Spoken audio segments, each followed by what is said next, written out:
Muy bien, Ismael Bermúdez, ¿cómo estás? Muy bien, muy bien. Quiero decirle a los televidentes, estábamos haciendo recién con Ismael una autocrítica, ¿eh? Para los que dicen que los periodistas nunca hacen autocrítica. Le decía a Ismael, y lo reconocíamos, qué manera de perder el tiempo con los CEDIN y el BADE. Le dedicamos 2 programas, no por lo que vos explicaste que fue fantástico, qué manera de usar el tiempo inútilmente, ¿no? Ante el fracaso rotundo de esas 2 medidas, ¿no? Claro, bueno, ahora la esperanza de la AFIP es ver si, como llega hasta septiembre, Claro. a ver si en los últimos días de septiembre hay un cambio de actitud, Claro. y por lo menos se empieza a mover un poco el tema del CEDIN. Ahora, al mismo tiempo, Sí. termina generando distorsiones, fracasa por un lado, pero genera distorsiones, no son neutras. Ajá. ¿Por qué motivo? Porque prácticamente volvió a redolarizar Claro. el mercado inmobiliario. Ajá. Porque estaba toda la expectativa de que a través del CEDIN Claro, alguien iba a tenés poder, razón. y también infló un poco los precios en dólares, cuando había todo un intento de ver si se podía instalar en el mercado inmobiliario operaciones en pesos. Entonces, cuidado, porque Qué bárbaro. no es neutro. Qué bárbaro. Cuando O sea, algo no camina, no es que uno dice, bueno, no pasó caminó. nada porque no caminó, sino que también tiene consecuencias. Bueno, vamos con estas medidas del aumento al mínimo no imponible, medida elogiable, reclamada. Vos fuiste uno de los que siempre decía, esto era un disparate, lo que se había quedado atrás. Así como está planteado, ¿soluciona el problema en la dimensión que se necesita? No, porque esto en primer lugar se hace por decreto.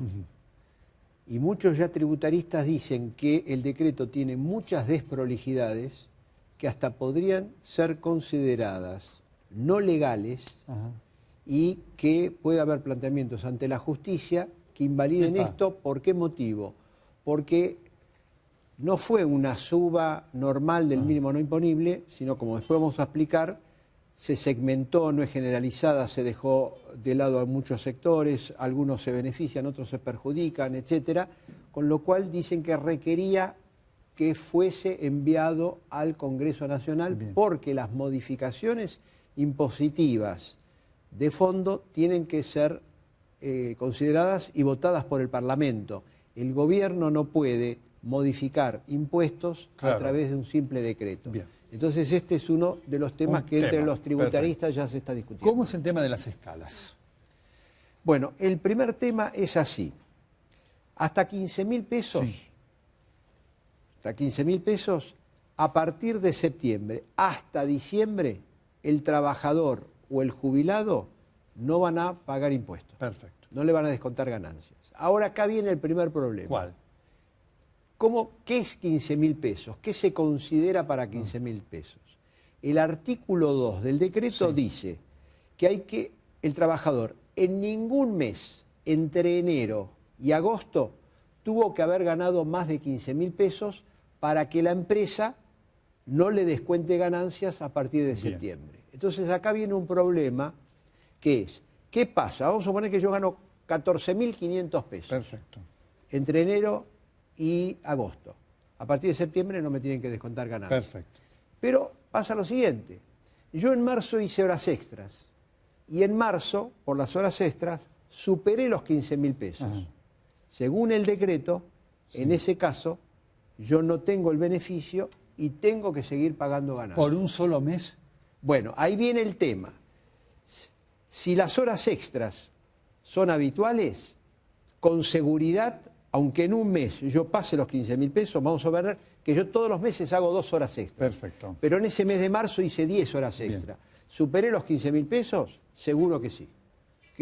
No estoy eximido del pago del impuesto.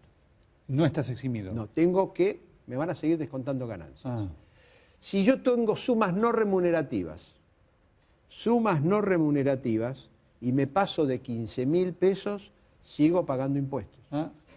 Porque la suma no remunerativa se considera para el tema de la seguridad social, de no pagar el aporte de jubilación o de salud, pero desde el punto de vista impositivo sí se considera para el impuesto a la ganancia. Ah, mira vos. Vamos a suponer que yo trabajo a comisión por ventas. Perfecto.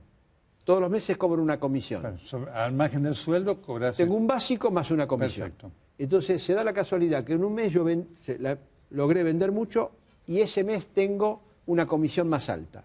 Superé en un solo mes los 15.000 pesos entre enero y agosto, A partir de septiembre sigo pagando ganancias. Por un solo mes. Por un solo mes. No hay necesidad de habitualidad o de que fueran más. Sí, es habitual porque yo todos los meses cobro comisión, pero como es variable, correcto. se puede haber hecho un mes cobro 2.000, otro mes puedo cobrar 4.000. Pero porque en un solo mes hubieras superado esos 15.000, ya pagás. Lo dice con todas las letras, y ahí es imposible, artículo 2 del decreto presidencial. Entonces esto ya ha originado un problema terrible, porque todo el mundo está mirando los recibos de sueldo y dice, ¿por qué hice 5 horas extra de más ese mes de marzo? Finalmente lo que cobré de horas extras lo voy a perder porque me van a sacar ganancias a partir de septiembre en adelante. Ahora viene también una distorsión inversa. ¿Cuál? Vamos a suponer que yo, entre enero y agosto, gané 14.500 pesos. Perfecto. A partir de septiembre no pago ganancias. Y bueno, de golpe viene la empresa, me dice, usted es muy eficiente, yo a partir de septiembre le voy a aumentar el sueldo y le voy a pagar 20.000. ¿Pago ganancias? Y sí. No. Ah, ¿no? La respuesta es no.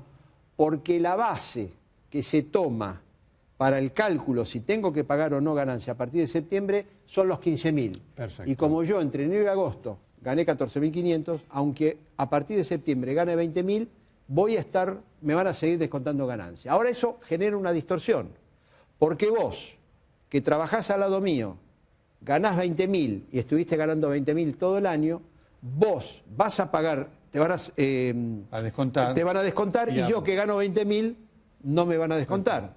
Entonces voy a decir, ¿cómo? Este gana lo mismo que yo y este no paga ganancia y yo, porque antes ganaba 20.000. O sea, insisto en este concepto para doble, no voy a ponerme como que uno no entendió. Si ahora que gana 14.500, a partir del mes que viene se va a ganar 20.000, no está exento, no paga. No paga hasta diciembre. Pero el que venía ganando 20.000 desde enero paga todo el año. Todo el año sin ningún tipo de problema y solamente le rige la cosa general. Esta es una distorsión muy grande y bueno, hay distintos ya planteos de gremios que dicen que no, que es totalmente distorsivo y genera inequidades muy fuertes en relación a lo que te estoy señalando. Y bueno, este es un primer paquete de problemas. El otro problema tiene que ver con los monotributistas. ¿Qué pasa? Bueno, el gobierno dice que está analizando algo, pero todavía no hay nada. Por ahora, hasta ahora no se conoce nada. La distorsión que hay es, yo trabajo en relación de dependencia, gano 12.000 pesos. A partir de septiembre no pagás. Vos sos monotributista. Trabajás al lado mío, haces la misma actividad y ganás 12.000 pesos. Vos sí vas a pagar la cuota del monotributo. Lo mismo puede pasar con un autónomo. Ahora, hay 1,5 millones de monotributistas y hay 500.000 autónomos. Entonces esto genera una distorsión muy grande. Otra distorsión. Yo gano 14.999 pesos. Perfecto. No pago ganancias a partir de septiembre. Exacto. Vos ganás 15.001. Claro. Pago. Ahora, ¿qué pasa? Como yo no pago ganancias, voy a seguir ganando 14.999. Pero como a vos te van a descontar ganancias, vos en lugar de ganar 15.001, te van a descontar por mes, más o menos el cálculo, da unos 1.000 y pico de pesos por mes. Quiere decir que en el ingreso de bolsillo, vos que estás en una escala superior, en tu ingreso de bolsillo va a ser inferior, más o menos en unos 1.000 pesos, a lo que voy a ganar yo. Por eso es lo que dice que jefes pueden llegar a ganar menos que sus subordinados. Claro, vos sos mi jefe y ganás un poquito más, no digo 15.001, pero vamos a suponer, 15.500, o 15.700, y yo estoy ganando 14.700, y vos, siendo mi superior, vas a cobrar menos que lo que estoy ganando yo, siendo inferior en la estructura salarial de la empresa. Esa es otra, digamos, distorsión que se está generando. Bueno, así podemos señalar.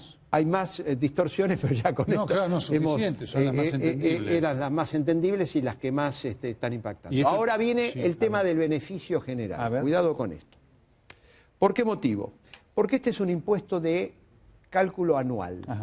Y esta modificación, en principio, dura hasta diciembre. ¿Qué significa eso para aquel que pueda no entenderlo? ¿No? El cálculo anual es que se toma, para el cálculo del impuesto, se toman los ingresos, aunque a mí me lo descuentan todos los meses, el monto total que me van a ir descontando va a depender de cómo se vaya acumulando en el año hasta diciembre mis ingresos. Correcto, ganas al año 100.000, te van a descontar tanto que lo van haciendo mes por mes. Pero me lo están haciendo mes por mes. Perfecto. Y se está haciendo cada mes el acumulado.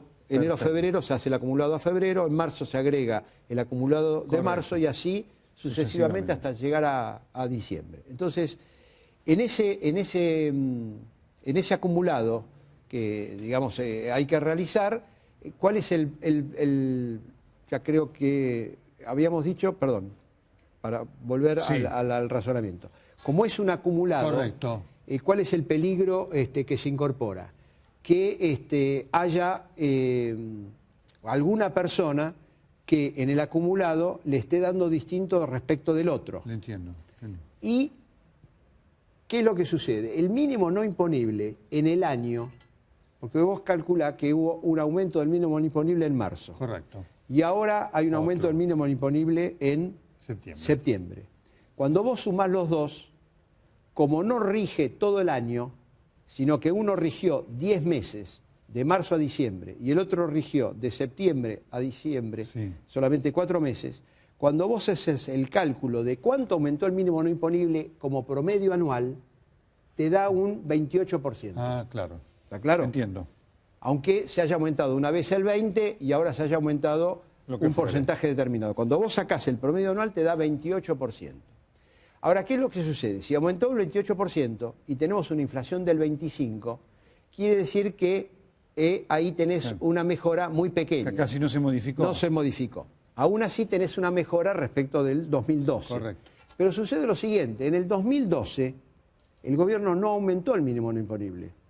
Quiere decir que yo voy a tener una mejora respecto del 2012, pero es muy probable que esté peor que en el 2011. Te entiendo. ¿Por qué? Porque en el 2012 yo tuve un aumento de salario más o menos del 24%, este año tengo de nuevo un aumento del 24%, lo acumulo y me da más del 50%. Pero en el promedio anual es 28. Es 28. Respecto a 2 años atrás estoy en peor situación. Entonces, esa es otro problema. Y lo más grave es que todo esto se calcula sobre base de escalas salariales. Entonces, depende. Si vos por arriba del mínimo no imponible ganás una suma determinada, se te aplica la alícuota del 9%. Correcto. Si ganás un poco más, te aplica la alícuota del 14%, etc. Esas escalas siguen congeladas y no se han modificado. Ajá. Pero ¿hace cuánto que no se modifican esas escalas? Desde el año 2000. Qué bárbaro. Hace 13 años. Entonces, ¿cuál es el otro problema que hay? Que si yo estoy como trabajador grabado por ganancias, como no se actualizaron los montos, en lugar de estar grabado por la alícuota más baja del 9%, rápidamente me voy a las alícuotas más altas. Y entonces, por superar un poco el mínimo no imponible, en lugar de aplicarme la tasa del 9, quizás estoy pagando el 23, el 27, el 31 y en algunos casos, con sueldos un poquito mayor, directamente el 35%. Eso no se corrige hace 13 años, es una barbaridad.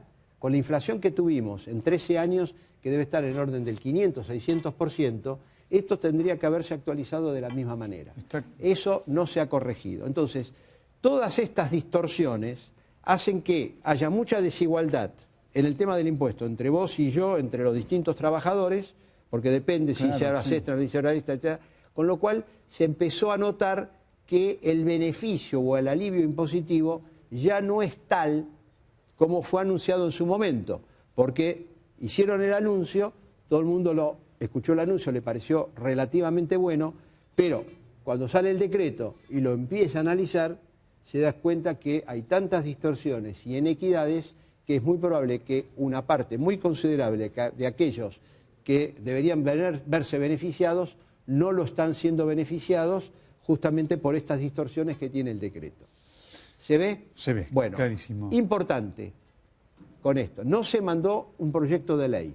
Bien. Y eso es importante porque justamente al mandar un proyecto de ley el Congreso es soberano para modificar impuestos, se podría haber corregido esto que está congelado hace 13 años, sí, por supuesto. 13 años, pero sobre todo de incorporar el ajuste automático por inflación y por aumento de salario del mínimo no imponible, de las escalas, etcétera, para que no dependa de la discrecionalidad de un funcionario que un año dice, no, yo no subo el mínimo imponible.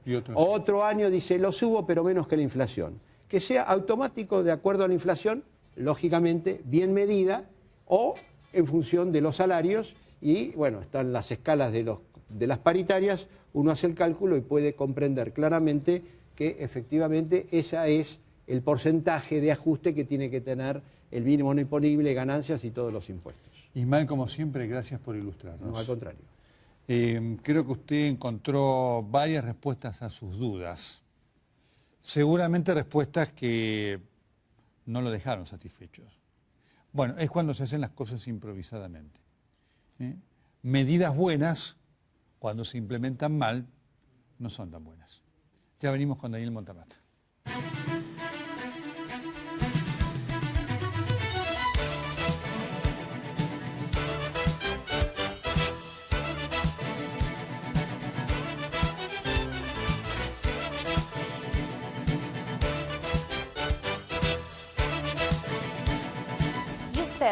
¿Sabe en quién confiar a la hora de ampliar su cadena de locales? Adrián Mercado, gestión inmobiliaria.